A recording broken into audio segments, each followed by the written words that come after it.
Assalamualaikum warahmatullahi wabarakatuh. Good evening, everyone. Let me introduce myself. My name is Ubaidillah. I'm from class 5 TBIA, and I'm from English Language Teaching Student Department. So, in this video, I'm going to talk about performance-based assessment. So, in this video is part of my assignment in language assessment with Miss Ossie. So check this out. Okay, we're going to talk about performance-based assessment. So, the first, we should to know the definition firstly. Okay, we begin from the question: what is performance-based assessment? What is that? Have you ever heard?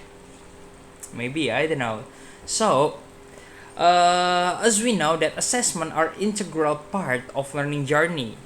They are a way for learner to know about their performance, and for educator or teacher like us, it can help them with the process and intervene with necessary. Performance-based assessment is an evaluation approach that focuses on measuring someone's ability to apply their knowledge in the real world instead of solely testing knowledge acquisition. So it's directly we are assessing the students by looking their performance. You got it? Okay, so by demonstrating their understanding of topic or task, a student or learner are required to put what they have learned into practice through activities, discussion, or such as presentation, experiment, or everything about simulation. So that the concept of performance-based assessment, and you can see later how they can enrich your learning strategy. So the performance-based assessment has several characteristics. Okay, we should to know for to divertising which one this concept or the other concept. So the first characteristic is real world application. The performance based assessment, or we can call it PBA, right, to simple it, performance based assessment.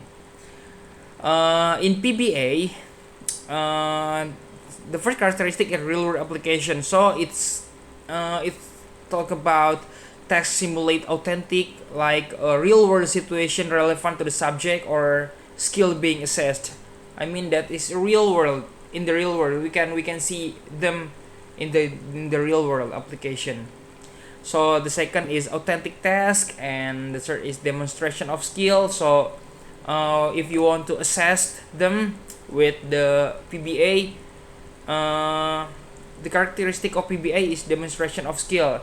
They show you what they have, the skill what they have. I mean, when they are good in public speaking, they will show you, and you can evaluate and or assess the student by demonstration of their skill.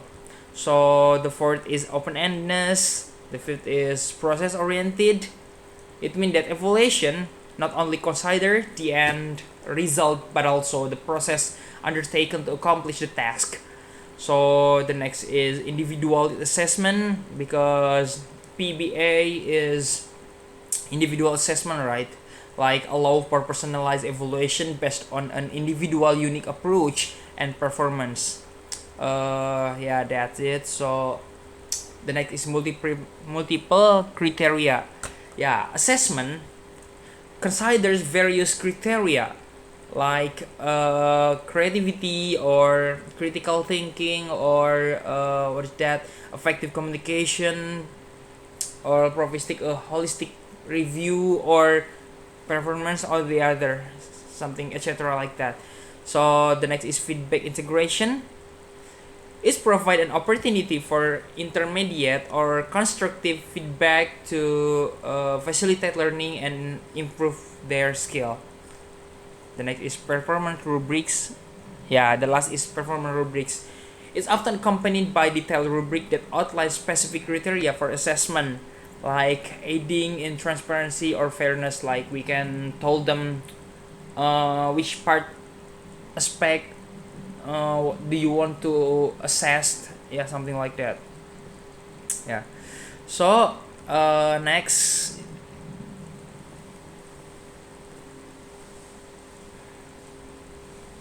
the types and the example of performance based assessment, or PBA. In PBA there are several types, which is 4 types, and I will tell you each concept and the example of these types. The first type is project based assessment.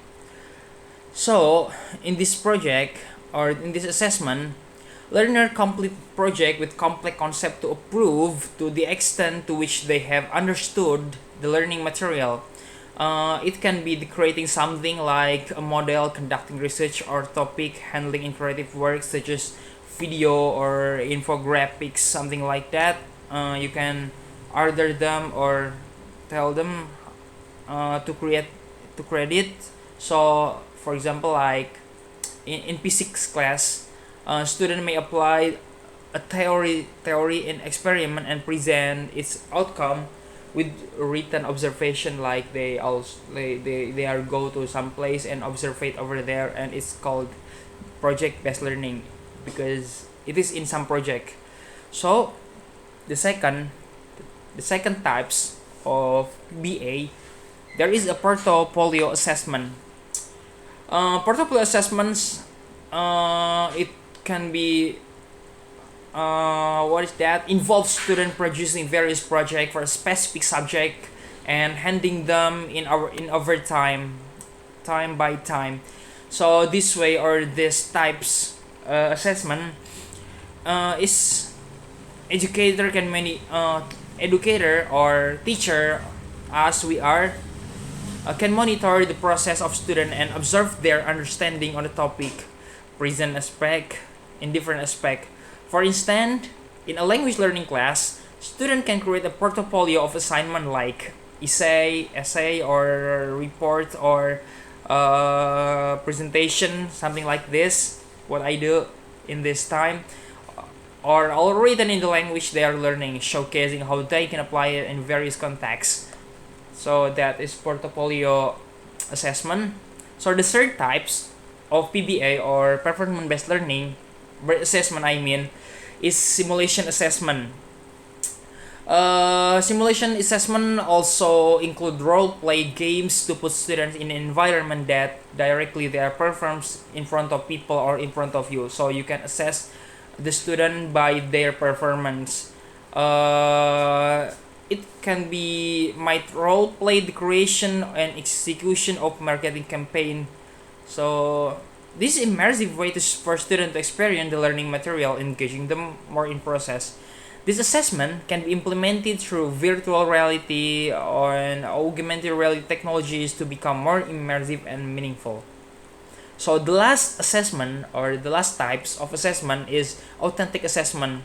It requires students to fully embrace the concept they are learning. So, for example, like in a history class, they need to act like a real historian and do a research while making sure that the research of their information is reliable.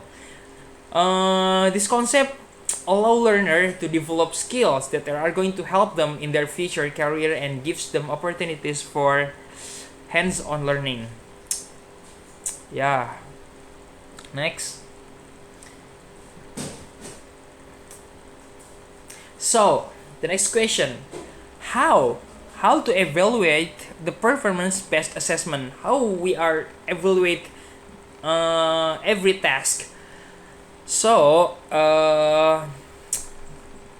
it may be called about designing assignment task, right? We can call it about designing assignment task. So, when creating task for the assessment, we should ensure they are authentic and relevant to the curriculum and learning goals. They should be clear and designed to allow students to apply their knowledge in realistic situation. Like maybe student will be more likely to understand the requirement and assessment criteria and focus on the perform better.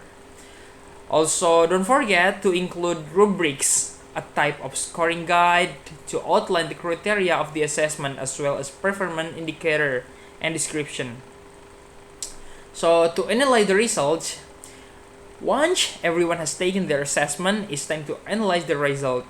To do that, we are, as a teacher or educator, should first review each student overall work throughout the course and then check their performance in the assessment. Do the assessment results show the student have achieved their learning goals? So assessment show the student achieve their learning goals? Yeah, of course. Have they understood the key point or concept? Or we should make some question like something like that. Have they understood the key point of a concept of this material? And if we are begin scoring with those factors in mind, then the outcome will be more objective and consistent.